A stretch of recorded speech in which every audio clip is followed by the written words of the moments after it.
Welcome to my YouTube channel. ഇന്ന് നമ്മൾ പോകാൻ പോകുന്നത് ചിക്പേട്ടിലേക്കാണ്. എൻ്റെ കൂടെ ആരാന്ന് കാണട്ടെ. നമ്മൾ പോകുന്നത് ബസ്സിലാണ്. ചിക്പേട്ട് എന്ന് പറഞ്ഞപ്പോൾ തന്നെ മനസ്സിലായിട്ടല്ലോ, ഒരു സ്ട്രീറ്റ് ഷോപ്പിങ്ങിനാണ് പോകുന്നത്. ബാക്കിയൊക്കെ വഴിയാണ് കേട്ടോ. അപ്പം KR മാർക്കറ്റിൽ ഇറങ്ങിയിട്ട് ചിക്പേട്ടിലേക്ക് നടക്കുക കേട്ടോ ചെയ്തത്. ഡയറക്റ്റ് ചിക്പേട്ട് ഞങ്ങൾക്ക് ബസ് കിട്ടിയില്ല. ഞങ്ങൾ 2 to 3 hours ട്രാവൽ ചെയ്തെത്തിയോണ്ട് തന്നെ ഞങ്ങൾക്ക് നല്ലോണം വിശക്കാൻ തുടങ്ങി. പിന്നെ ഒന്നും പറയണ്ട, ഞങ്ങൾ രണ്ടുപേരും മധുരത്തിൻ്റെ ആൾക്കാരായതുകൊണ്ട് നേരെ ഈ കടയിലങ്ങ് കയറി ഞങ്ങൾ കഴിക്കുകയാണ് ഗൈസ്. പിന്നെ ഞങ്ങൾ നേരെ ചിക്പേട്ടിലേക്ക് നടന്നു. നല്ല ക്രൗഡഡായിരുന്നു കേട്ടോ. കൂടാത്തതിന് ഒരു മഴയൊക്കെ പെയ്ത ദിവസമായതുകൊണ്ട് റോഡൊക്കെ നല്ല ചളി പിളിയായി സ്ലിപ്പറിയാണ്. ഇവിടെ വരുമ്പോൾ പ്രത്യേകിച്ചും ശ്രദ്ധിക്കേണ്ട ഒരു കാര്യം എന്ന് പറഞ്ഞിട്ടുണ്ടെങ്കിൽ, കാണുന്ന ഷോപ്പിൽ തന്നെ കയറി നമ്മൾ വേണ്ട സാധനം എടുക്കാതെ കുറച്ച് ഉള്ളോട്ടേക്ക് പോകുമ്പം നമുക്ക് നല്ല നല്ല മെറ്റീരിയൽസും കിട്ടും. കൂടാതെ നമുക്ക് നന്നായിട്ട് വിലപേശി മേടിക്കാനും പറ്റും.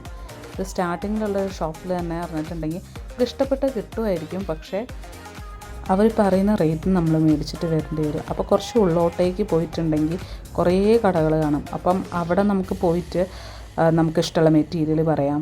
കൂടുതലും ഇവിടെ സാരീസ് പിന്നെ മെറ്റീരിയൽസാണ് കേട്ടോ ഉള്ളത്. അല്ലാണ്ട് റെഡിമെയ്ഡ്സ് വളരെ കുറവാണ്. എനിക്കങ്ങനെയാണ് തോന്നിയത്. ഞാൻ പൊതുവേ ഓൺലൈൻ ഷോപ്പിങ്ങിൻ്റെ ആളായതുകൊണ്ട് തന്നെ എനിക്കെന്ന് പറഞ്ഞിട്ടുണ്ടെങ്കിൽ ഇത് വളരെ ടൈം കൺസ്യൂമിങ് ആയി തോന്നി കേട്ടോ. എൻ്റെ പേഴ്സണൽ എക്സ്പീരിയൻസ്. ഓഫ്ലൈൻ ഷോപ്പിംഗ് ഇഷ്ടപ്പെടുന്നവർ കുറേ പേരുണ്ടാവും കേട്ടോ. എനിക്കിങ്ങനെ എന്താ പറയുക, അധികം ടൈം സ്പെൻഡ് ചെയ്യുന്നത് എനിക്കിഷ്ടമല്ല. ഞാൻ പെട്ടെന്ന് ഷോപ്പ് ചെയ്ത് വരുന്ന കൂട്ടത്തിലാണ്. എനിക്കധികം ടൈം എടുക്കാത്തതുകൊണ്ട് ഇതെനിക്ക് ഭയങ്കര ടൈം കൺസ്യൂമിങ് ആയിട്ട് തോന്നി. പിന്നെ എനിക്കൊരു കാര്യം തോന്നിയെന്ന് പറഞ്ഞിട്ടുണ്ടെങ്കിൽ, ചിക്പേട്ടിലേക്ക് പോകുമ്പം ബസ് എടുക്കാതെ അതിന് പകരം മെട്രോ അല്ലെങ്കിൽ ഓൺ വെഹിക്കിളാകുമ്പം പെട്ടെന്ന് എത്തും.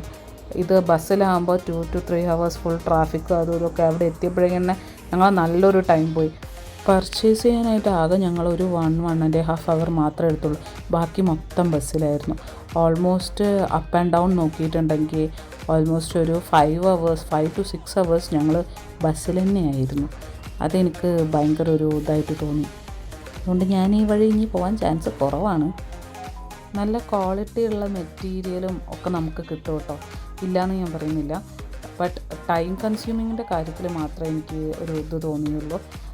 സംഭവം മൊത്തത്തിൽ എന്താ പറയുക, അവിടെ പോയിട്ട് കൺഫ്യൂസ്ഡ് ആവും.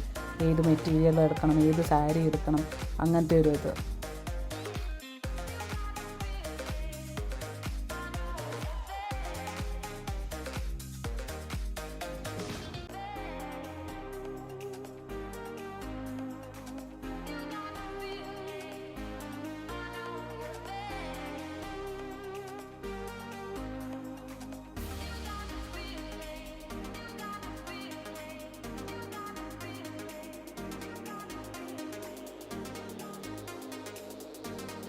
സ്വീറ്റ്സ് ഭ്രാന്തികളായ ഞങ്ങൾ ലാസ്റ്റ് ഇപ്പോൾ ബനാറസി സ്വീറ്റ്സിലാണ് വന്നിരിക്കുന്നത്. ഗുലാബ് ജാമുൻ തട്ടായി. അതെ, ഗുലാബ് ജാമുൻ തട്ടായി.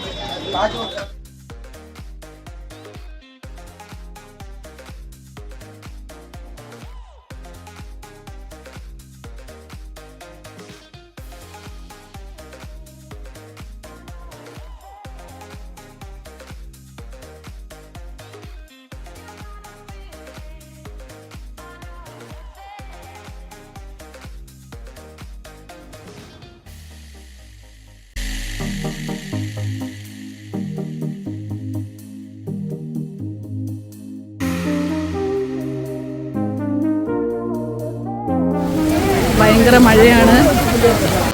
ഞങ്ങളിതാ പെട്ട അവസ്ഥയിലാണ്.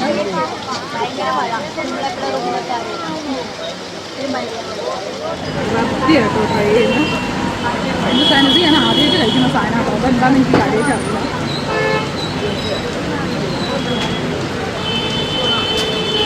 മിൽക്കും ബ്രെഡൊക്കെയാണ് തോന്നുന്നത്. രസമുണ്ടോ?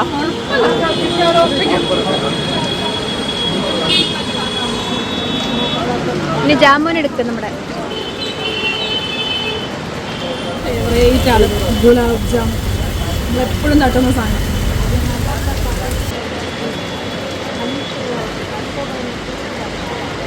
അതല്ല വിറ്റ്. നല്ല മഴ പെയ്യുന്നുണ്ട്. നമ്മളെങ്ങനെ വീട്ടിൽ പോവും?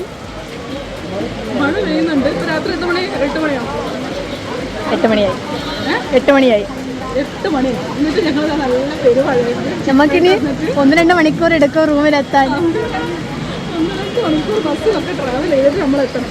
പക്ഷേ ഗുലാബ് ജാമുൻ ഒരു രക്ഷയില്ല, അടിപൊളിയാണ്.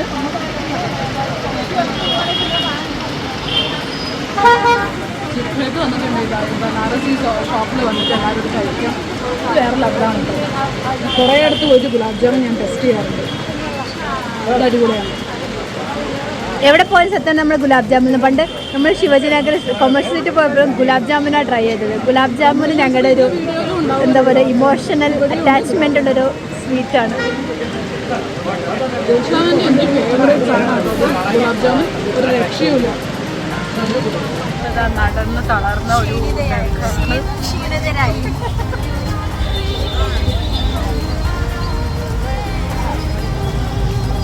അടുത്ത വീഡിയോയിലൂടെ നമുക്ക് വീണ്ടും കാണാം. Till then bye.